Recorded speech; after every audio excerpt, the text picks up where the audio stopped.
안녕하세요. 두배블리TV입니다. 지난번 영상을 통해 4분기부터 내년까지 호실적을 기대해 볼 수 있는 피부 미용에 대해 설명해 드렸죠. 못 보신 분들은 우측 상단 느낌표 클릭하시고 영상 시청해 주세요. 오늘은 피부 미용 중에서도 보툴리눔 톡신을 주목해야 하는 이유와 관련주를 살펴보도록 하겠습니다. 글로벌 보툴리눔 톡신 시장 규모가 9조 5천억인데요. 그 중에서 66%가 미국 시장 에서 형성되고 있습니다. 미국 시장 규모가 상당히 큰데 최근 고령화 인식 변화로 인해서 미국 내에서 보툴리눔 톡신 미용 시술 빈도가 늘어났다고 합니다. 한국은 예전부터 미용 시장, 보툴리눔 시장이 활성화되었는데 보시면은 미국에서는 치료용 보툴리눔 톡신 시장이 60%의 비중을 차지하고 있는 반면 한국은 미용 보툴리눔 톡신 시장이 90%를 차지하고 있습니다. 이것이 어느 쪽이 옳다라는 것은 아니고 한국은 의료용 보툴리눔 톡신 비중이 점차 확대될 것이고 미국은 반면에 미용 목적 비중이 더 커질 가능성이 있다는 것을 의미합니다. 실제로 미국 통계 자료에 따르면은 비수술적 시술 가운데 보툴리눔 톡신을 사용한 미용 성형 시술이 1위를 차지하고 있고요. 이는 2017년 대비 45.3% 증가했다고 합니다. 기존의 주름을 자연적 현상이라고 여겼던 서구 인식이 변화하고 있는 것으로 여기 보시면은 그랜드뷰 리서치 보고서에 따르면 연평균 11.5% 증가해서 2030년에는 154억 달러, 하나로 약 19조 원의 시장을 형성할 것으로 전망된다고 합니다. 이미 수치적으로도 드러나 있고 전망이 밝은 보툴리눔 톡신 시장에서 한국 기업들의 해외 진출 여부가 상당히 중요한 시점으로 다가왔습니다. 이번 3분기에 관련 기업들의 이제 동향을 차트와 함께 살펴보면서 설명해 드리겠습니다. 지금 이 살펴본 내용은 메디톡스 공식 블로그가 있는데 네이버에 메디톡스 공식 블로그 이렇게 있습니다. 영상 댓글창에 링크 달아놓을 테니까 관심 있으신 분들은 들어가셔서 보툴리눔 톡신 공부할 겸 이 컨텐츠 보시면 좋을 것 같습니다. 네, 본격적으로 이제 종목을 살펴볼 텐데요. 첫 번째로 살펴볼 종목은 메디톡스입니다. 메디톡스는 이제 원래 3분기 실적이 조금 안 좋았어요. 미국 ITC 소송 지연으로 인해서 지급 수수료가 나가면서 일회성 비용이 생겼고 그에 따라서 실적이 안 좋게 나왔는데 4분기에는 이제 국내 소송 비용만 반영될 것으로 전망되어서 3분기보다는 비용이 조금 줄어들 것으로 판단되고 있습니다. 3분기도 소송 비용을 빼면은 어닝 서프라이즈를 기록했다고 합니다. 그래서 이제 올해 4분기를 시작으로 내년 본격적인 실적 반등이 기대되고 있고요. 메디톡스는 이제 법정 분쟁 승소로 인해서 대전지법에서 식약처 행정처분을 취소하라라는 판결도 났고 최근에 이제 공장 증설도 했고 새로운 이제 보툴리눔 톡신 뉴럭스를 상업화하면서 영업이익률이 개선될 기대감이 이제 똘똘 뭉쳐 있는 기업이라고 알 수 있을 것 같습니다.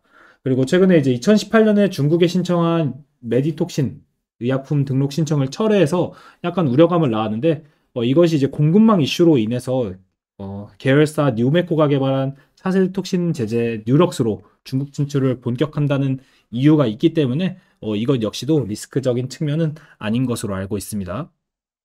그리고 이제 휴젤과 대웅제약과 이제 소송건이 있죠. 이것 때문에 3분기 실적도 조금 안 좋았는데 이 소송 이슈는 계속 진행될 전망이니까 이것은 또 별도로 살펴보시면 좋을 것 같습니다.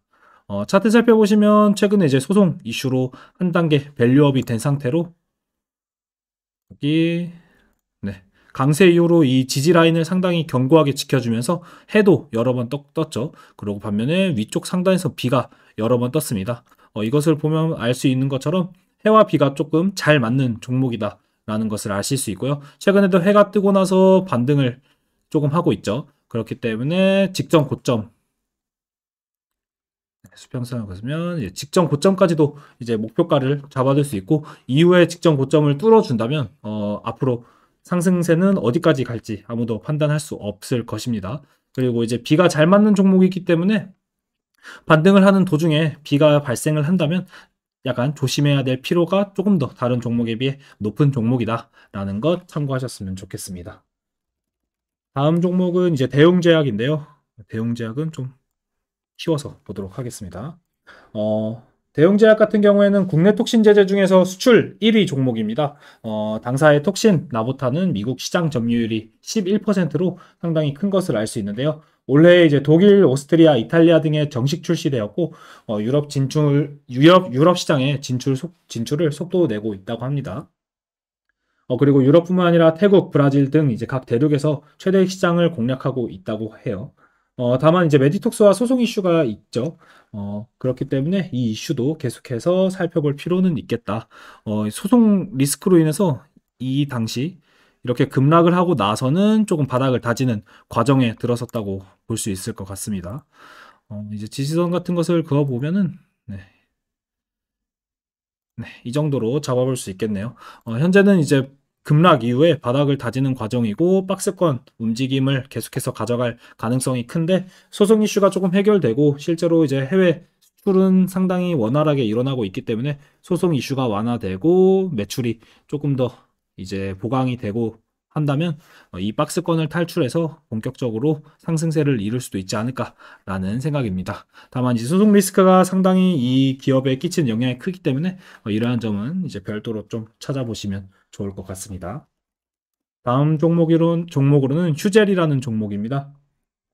휴젤 같은 경우에는 국내 보툴리눔 톡신 제조 기업 중 유일하게 중국 품목 허가를 획득한 기업이죠. 최근에 이제 중국 기업과 법인을 설립해서 직판을 추진해서 수익성을 개선하겠다는 목표를 이제 말하기도 했습니다. 그리고 지난해 허가를 획득한 캐나다 또 이제 매출이 본격적으로 발생할 전망으로 내년 1분기에는 이제 미국 품목 허가까지 목표로 하고 있습니다. 보툴리누 톡신과 이제 필러 국내외 동반 성장으로 매출은 역대 3분기 사상 최대치를 기록했고 영업이익은 역대 분기 사상 최대 실적을 기록했다고 합니다. 휴젤 역시나 이제 메디톡스와 소송 이슈가 있는데 균주 관련 영업 비밀 그 건이 제외가 되면서 소송 리스크가 조금 급감했다는 분석이 있기 때문에 앞서 설명드린 대웅제약보다는 반등폭이 조금 더 크죠. 이러한 차이점도 살펴보시면 좋을 것 같고요. 차트도 살펴보시면은 지금 딱 저항 라인에 막힌 상태로 약간 조정을 보이고 있네요. 이번에 저항에 막혀서 다시 추세가 변한다면 하단 부분까지는 하락할 가능성이 있으나 이 부근에서 좀 횡보를 해준다면 이 다음 상단 레벨까지도 이제 노려볼 수는 있겠죠. 그렇기 때문에 지금 시점 자체가 되게 중요한 위치에 있다라는 점 참고하셨으면 좋겠습니다. 네, 그리고 다음 종목으로는 제테마라는 종목인데요. 제테마 같은 경우에는 이 앞서 세 개의 기업과는 조금 다르게 이제 늦게 출발한 기업이지만 그래도 소송 리스크가 유일하게 없는 기업입니다. 그러한 차이점도 이제 알아두시면 좋을 것 같고요. 10월 31일, 지난 10월 31일에 보툴리눔 톡신 국내 품목 허가를 신청했고 이제 11월 21일, 며칠 전이죠. 며칠 전에 보툴리눔 톡신 A형 주사제 임상 이상 시험 계획 IND를 FDA에 신청했다고 합니다. 그래서 다른 기업들에 비해서 완벽하게 이제 품목 허가를 받은 것도 아니고 이제 뚜렷한 실적을 기록하고 있지는 않지만 소송 리스크가 없고 앞으로 성장성이 조금 더 기대되는 종목이라고 설명해 드릴 수 있을 것 같습니다. 연내 중국 필러 공장 계약도 체결을 앞두고 있다고 하고 내년 판매 및 제조가 가능할 전망이라고 합니다. 2분기에 매출액은 상장 이후 최대 분기 실적을 기록했고 3분기까지의 누적 매출액이 지난해 매출액을 뛰어넘을 것으로 전망되고 있기 때문에 실적이 본격적으로 좋아질 수 있는 기업이다라고 생각해 주시면 좋을 것 같고요. 최근에는 좀 추세가 많이 꺾였습니다. 이때 비가 떴고 해가 뜨고는 있지만 반등을 하지 못하고 있기 때문에 이대로 조금 하락 추세로 돌아선다면 이쪽 하단, 네, 선으로 그어드리겠습니다. 이게 차트가 조금 바뀌었네요. 다시 껐다가 키겠습니다.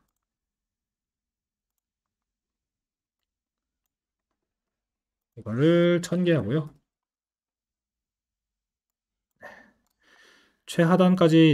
최하단까지는 아니더라도 네, 이 정도 하단까지는 하락할 가능성이 있기 때문에 지금 기준으로서 약 30%까지 하락할 가능성은 있습니다. 이것이 뭐 실적이 꺾이거나 기업의 성장성이 안 좋아지거나라는 것이 아니라 단순히 이제 수급적 요인으로 인해서 조정의 가능성은 있다라는 점 참고하셨으면 좋겠습니다. 그렇지만 앞으로의 전망은 이제 제일 밝을 수 있다라는 점 참고하셨으면 좋겠습니다. 그리고 다음으로 알아볼 종목은요. 인트론 바이오인데요. 단순 약간 테마성 종목이긴 하나 최근에 좀 테마성으로 강한 수급세가 일어났던 만큼 소개해드리고자 가지고 왔습니다. 8월 16일에 보툴리눔 톡신 대체 신규 소재인 ISO가 국제 화장품 원료에 등록됐다고 해요. 그래서 이 당시에 보면은 이날 8월 16일 날 이게 등록을 하면서 강한 수급세로 상한가를 기록했고 이후에 수급세가 몰렸으나 조정 그리고 최근에 다시금 수급세가 모이고 있기 때문에 이러한 종목도 있다. 그냥 참고차 소개를 해드리고 싶어서 가지고 와봤습니다. 네, 이 외에도 저희 분리 트렌드를 보시면 보툴리눔 톡신 관련된 종목들 휴럼, 휴온스 등등 이제 다른 기업들도 있는데 이들 종목 역시 트렌드를 통해서 보시고 나서 마음에 드시는 종목이 있다면 개별적으로 좀 공부를 해보시면 오늘 소개해드린 5종목 이외에도 좋은 모습을 보일 종목도 살펴볼 수 있을 것 같습니다. 네, 오늘은 보툴린 톡신에 대해서 설명해 드렸고요. 다음 영상에는 피부 미용 중에서 미용기기에 대해서 살펴보도록 하겠습니다. 그러면 다음 영상으로 찾아뵙겠습니다. 좋아요, 구독 부탁드리겠습니다.